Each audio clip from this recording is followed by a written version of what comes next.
Տերը թող օրհնի եղբայրներ քույրեր, մենք Սուրբ գրքում կարդում ենք առաջի Թուղթովանու առաջի գլխի 7-րդ համարը, անոր որդվույն Հիսուս Քրիստոսի այրունը ամեն մեղքե կսրբե, եւ կարդում ենք Սուրբ գրքում, թե Եսայի մարգարեության 53-րդ գլխում, եւ այդ նույնը հիշեցնում է Պետրոս առաքյալը, որ անոր վերքերով մենք բժշկվեցանք։ Ինչպես է դա կատարվում։ Ես հիշում եմ 70-ական, 80-ական թվերին, երբ որ ես քարոզները գնում էր,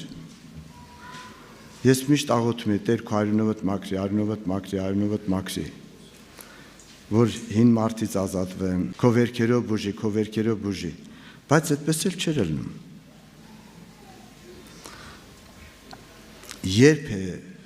այրունը մաքրում սիրելներ, երբ է վերքերը բժշկում, սա շատ կարևոր է։ Դա բառեր չի, որ մենք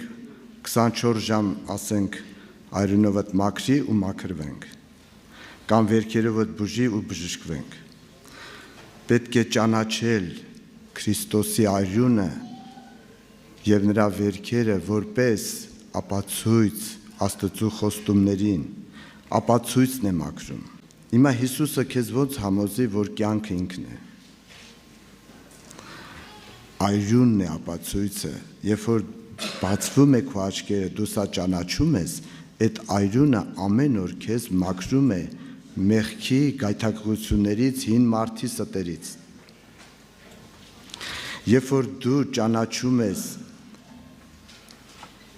Քրիստոսի վերքերը որպես ապացույց, նա քեզի բժշկում է սատանայի մտքերից, որտեղ արդեն սուտ է դուրս գալիս։ Արդեն դու հավատում ես, որ ճշմարտությունը Աստծո ասածն է,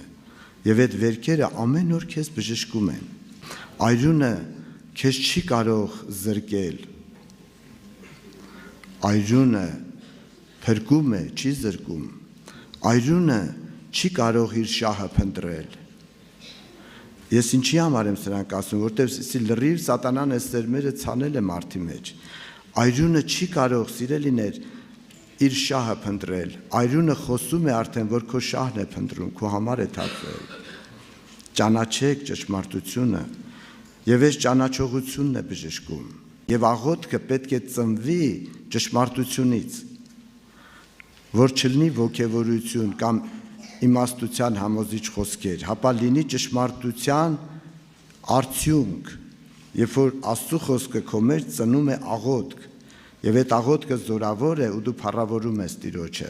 Մարդի անհավատությունը ինչ խորն է եղել, որ միայն այրունը կարող էր որպես ապացույց մաքրել այդ մտքերից, այդ կասկածներից, այդ տրտունջներից, այդ երկմտություններից, անհավատություններից, սպանել հին մարդին միայն Քրիստոսը խաչի վրա է սպանել։ Այսինքն, ինչ է սա նշանակում։ Սա նշանակում է, որ նա ստություն է, նա այլևս ուժ չունի քեզ խաբելու։ Նա այլևս չի կարող քեզ համոզել իր ցանկությունները։ Նա այլևս չի կարող քեզ իշխել, որտեվ մեղքն էլ է հավատքի միջոցով իշխում եւ սատանան էլ։ Երբ որ դու սատանայի մտքերին հավատում ես, արդեն նա սկսում է ներգործել քո վրա։ Երբ որ դու սատանայի մտքերին հավատում ես, ինքը բռնում է քեզ վախով ու սկսում է տանջել։ Աղոթքով կթեթևանաս, բայց չես ազատվի։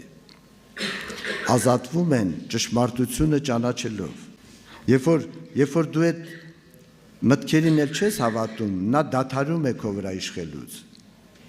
Ուղղակի պետքա չհավատալ, բայց ինչ ապացույց կա նրան չհավատալու։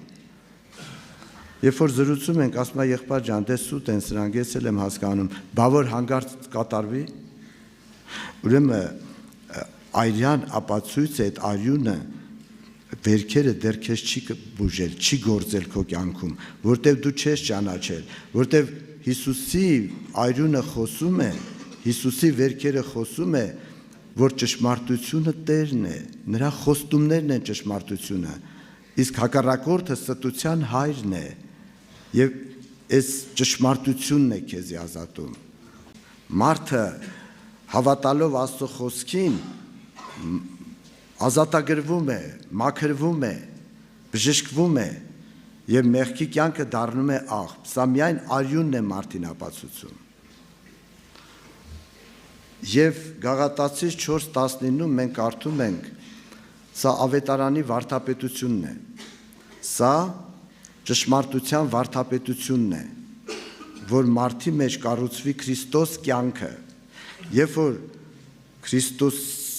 Քրիստոսի արյան ապացույցը քեզ մաքրում է, արդեն դու քո սիրտը տրամադրում ես, որ հոգևոր կյանքը կառուցվի քո մեջ, որտեղ էլ ուրիշ կյանքի դու չես հավատում, եւ սա քեզ համոզել է Քրիստոսի արյունը։ Արյունով է քեզ համոզել Տերը։ Միլիոնատ հրաշքներ արել է, չի համոզվում մարդը, երթում է արի Աստված, չի համոզվում մարդը, բայց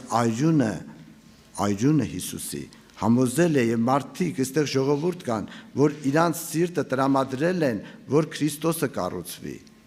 Եվ սա մարդիկ չեն համոզել, սա միլիոնատ հրաշքների հետևանքը չի, սա Հիսուս Քրիստոսի արյան ապացույցի արդյունքն է, փառավորվի մորթված գառնուկը։